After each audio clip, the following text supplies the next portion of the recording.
সালামু আলাইকুম প্রিয় বন্ধুরা, আপনারা এই বাংলাদেশের আগে দেখছেন কিনা আমি জানি না।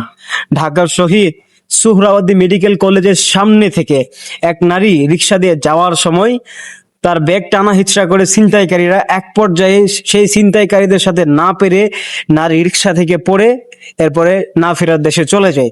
মানে চিন্তা করুন, আমাদের বাংলাদেশ দিন দিন যে জায়গায় ইমপ্রুভ হওয়ার কথা সেই জায়গায় এভরিডে আপনার খারাপের দিকে যাইতেছে। ভালো হবে তো দূরের কথা, হ্যাঁ, সেই জায়গায় আরো নিচের দিকে যাইতেছে।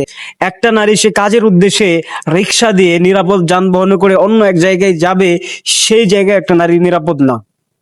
চিন্তা করতে পারেন আমাদের বাংলাদেশ এখন কোন পর্যায়ে আছে। হ্যাঁ, আমার তো মনে হয় যে কুকুর যেমন না, কুকুররা যেমন একটা সময় শীতের সময় যে শীতের মৌসুমে পাগলের মতো হয়ে যায় কেনা ছটফট করে, বাংলাদেশের মধ্যে বর্তমান ছিনতাইকারী ধর্ষণকারীরা এরকম পাগলা কুকুরের মতো হয়ে গেছে গা। মানে যে যেমনি পারতেছে, কোনো ভয় নাই, ভীতি নাই, কোনো কিচ্ছু নাই, কারণ তারা জানে যে বাংলাদেশের মধ্যে কোনো বিচার নাই।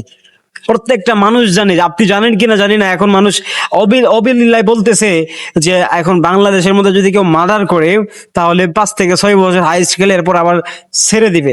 মানে এখন তারা এইসব চিন্তা ভাবনা নিয়ে ঘুরে বেড়া। যদি একটা মানুষকে কেউ মেনে ফেলে সমস্যা নাই, 2-3 বছর পরে 5 বছর পরে সে সারা পেয়ে যাবে। মানুষের চিন্তা ভাবনা এখন এমন হয়ে গেছে, মানে বিচার না থাকার কারণে আমাদের বাংলাদেশের বর্তমান পরিস্থিতি কোথায় গিয়ে দাঁড়াচ্ছে একবার চিন্তা করুন খালি।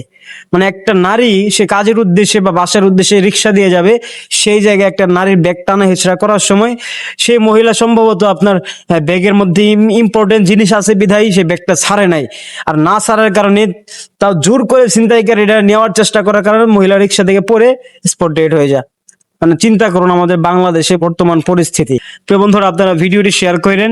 যারা ক্ষমতার মসনদে বসে বসে তসবিহ তাহলিল করতেছে তারা যাতে এগুলো দেখে। আর তারা দেখবে কেমনে আসিয়ার মতো একটা মেয়েকে এইভাবে মারার পরেও শুধুমাত্র এখন অবধি পর্যন্ত ফাঁসি রায় দিয়ে রেখে দিছে, এখন অবধি পর্যন্ত তার রায় কার্যকর করা হলো না। তো এত প্রমাণ থাকার পরেও এই পর্যন্ত গিয়ে থামছে। আর এগুলো তো সামান্য ব্যাপার, এগুলো কিচ্ছু হবে না ভাই বাংলাদেশের মধ্যে। তবে একটা কথা রিকোয়েস্ট থাকবে আপনাদেরকে, ভাই আপনারা নিজের সেফটি নিয়ে নিজেরা চলুন। এই বাংলাদেশের প্রশাসনের কাছে আপনারা হাত পাইতে বসে থাকেন না ভাই, কোনো লাভ হবে না। নিজের সেফটি নিজের কাছে আগে।